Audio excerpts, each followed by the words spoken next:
Hello, xin chào mọi người. Hôm nay mình sẽ bình luận về chủ đề Liverpool thắng 4-2 Tottenham, Son Heung-min và đồng đội xa dần top 4 ở trận đấu giữa Liverpool và Tottenham tại vòng 36 ngoại hạng Anh 2023-24. Đội chủ nhà đã có thắng lợi 4-2.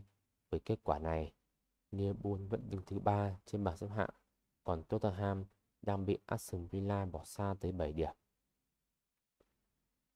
Liverpool với bàn thắng của Salah phút thứ 16, Robertson phút 45, Gakpo phút 50, Elliot phút 59.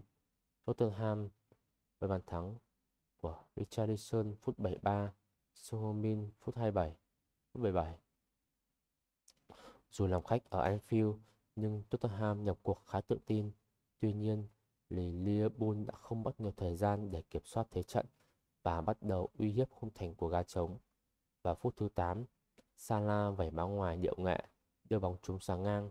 Chỉ một phút sau, thủ thành Vicario và Romero phải chơi lăn xả cứu thua cho Tottenham sau hai pha sút bóng của Salah và Elliot. Trước sức ép dữ dội của Liverpool thì hàng thủ Tottenham cuối cùng đã không thể đứng vững. Vào phút 16, Gakpo tung đường chuyền xé toang hàng thủ gà trống, tạo điều kiện để Salah đánh đầu hạ gục thủ thành Vicario. Trước khi hiệp một khép lại thì Robertson nhân đôi cách biệt cho Liverpool với cú đá bồi cận thành. Bước sang hiệp 2, Tottenham dâng cao đội hình nhằm tìm kiếm bàn gỡ. Dẫu vậy, họ lại phải nhận đòn hồi mã thương từ lưỡi đòn đỏ. Phút 50, tỷ số là 3-0 cho Quỷ đỏ vùng Merseyside khi Elliot tạt bóng chính xác vào từ cánh phải cho Cody Gakpo lắc đầu hiểm hóc tung lưới của Vicario. Tưởng chừng như trận đấu đã ăn bài khi Elliot là siêu phẩm sút xa ở phút thứ 59 nâng tỷ số lên 4-0 cho Liverpool. Tuy nhiên, Tottenham cho thấy họ không hề buông xuôi và lần lượt những bàn thắng của Richarlison phút 73 và Son Heung-min phút 77 đã khiến cho trận đấu trở nên cực kỳ hấp dẫn ở những phút cuối trận.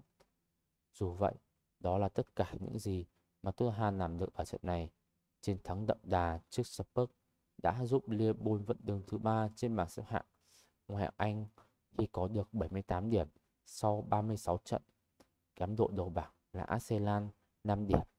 Còn Tottenham, họ đã có trong tay 60 điểm sau 35 trận và đang kiếm 7 điểm so với đội thứ tư là Aston Villa đang có 67 điểm sau 36 trận. Và trận đấu vừa rồi thì Liverpool đã ra sân với đội hình gồm thủ thành Alisson Becker, Virgil van Dijk, Robertson, Alexander-Arnold, Quansah, Endo, McAllister, Elliot, Salah, Gakpo và Diaz. Tottenham ra sân với đội hình Vicario, Romero, Royal, Boro, Van der Ven, Bentancur, Bissouma, Kulusevski, Sa, Son Heung-min và Johnson.